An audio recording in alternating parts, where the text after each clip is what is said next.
Have you ever been in a situation where you were so desperate you had only one way out? Well, the Israelites were in a similar situation. But their one way out was through an entire mountain range, and the only way Moses knew they could get through was by walking on dry land. But the trouble was that land was underwater. It was separated from the rest of the land by the Red Sea. And not only that, but the Egyptian army was right behind them, ready to capture all of the Israelites. They were trapped. It seemed like there was no way out. But that's when God performed one of the most amazing miracles in history. He parted the Red Sea so the Israelites could escape through it on dry land. Let's go back to the time when Moses led the Israelites out of Egypt. They were escaping from Pharaoh and his army. And as they traveled, they came to the Red Sea. This huge body of water was between them and the land of Canaan, the place God promised Abraham his descendants would possess one day. But the problem was, there was no bridge or road. The only way to get to Canaan was by walking across the bottom of the Red Sea.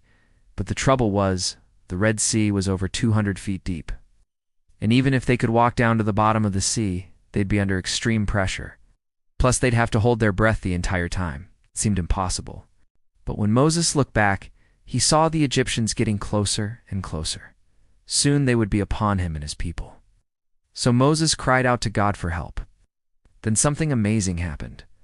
God told Moses to keep his staff raised toward the sea. Suddenly, strong winds began to blow, causing massive waves to roll across the Red Sea.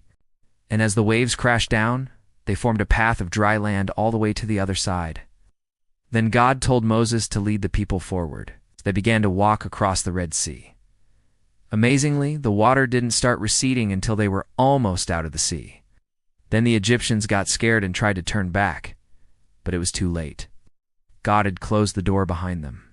Strong winds and thick fog prevented Pharaoh and his army from following.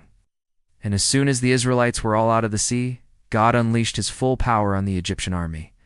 Massive hailstones rained down on them, burning hot and cold.